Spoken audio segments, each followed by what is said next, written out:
নমস্কার, নিউজ ভ্যানগার্ডের পর্দায় আপনাদের সকলকে স্বাগত। আমি সুপ্রীতি রয়েছে আপনাদের সঙ্গে। চোখ রাখবো এই মুহূর্তের সংবাদের দিকে।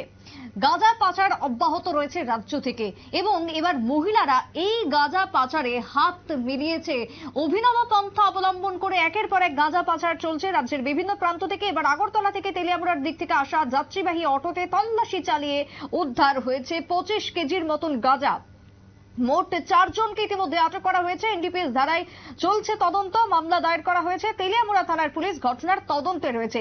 জানা যায় বৃহস্পতিবার সকালে আসাম আগরতলা জাতীয় সড়কের হাওয়াইবাড়ি নাকা পয়েন্টে এই তল্লাশি চলে এবং সেখান থেকে উদ্ধার 4 জন ইতিমধ্যেই রয়েছে যারা পাচারকারী। 4 জনই মহিলা এবং সেই 4 জনকে ইতিমধ্যে আটক করা হয়েছে। চলছে জিজ্ঞাসাবাদ, কোথায় তাদের বাড়ি, তারা এই গাঁজা পাচারের সঙ্গে কেন যোগ দিল, প্রত্যেকটা বিষয় খতিয়ে দেখছে পুলিশ। কি বক্তব্য উঠে আসছে তেলিয়ামুড়া থেকে শুনুন।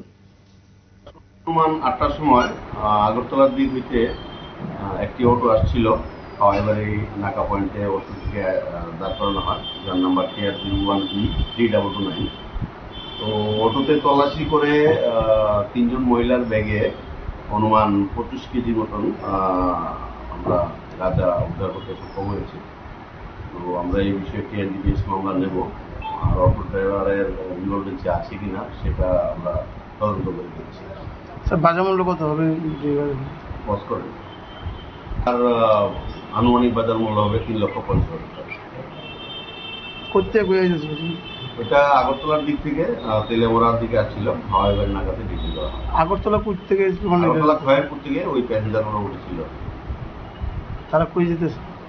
তারা তেলিয়ামুড়াতে অটো করে তেলিয়ামুড়াতেই তারা আসছিল। তেলিয়ামুড়া থেকে তাদের গন্তব্যস্থল অন্যভাবে তাদের যাওয়ার চেষ্টা করছে। মহিলাটির বাড়ি কোন জায়গায় জানতে পারছেন?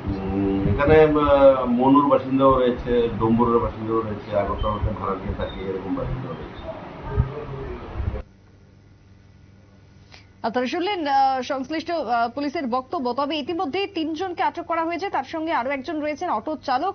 3 জনই মহিলা এবং অটো চালক সহ মোট 4 জন গ্রেপ্তার হয়েছে। আটককৃত গাঁজার আনুমানিক বাজার মূল্য 3 থেকে 4 লক্ষ টাকা। তবে পুলিশের প্রাথমিক জিজ্ঞাসাবাদে জানা যায় 3 জনের মধ্যে একজন মনু, অন্যজন আগরতলা এবং আরো একজন ডম্বুরের বাসিন্দা। গাঁজা পাচার চক্রের সঙ্গে তারা জড়িত। তবে চুনোপুটিদের আটক করতে সক্ষম হলেও এখনো পর্যন্ত রাঘব বোয়ালরা রয়েছে অধরা। তাদেরকে যাতে গ্রেপ্তার করা হয় অনতি বিলম্বে, তবেই রাজ্যকে নেশামুক্ত করা যাবে। এই দাবি এখন উঠে আসছে সমাজের শুভবুদ্ধি সম্পন্ন মহলের। ছোট্ট একটা বিরতির পর ফিরবো, সঙ্গে থাকুন।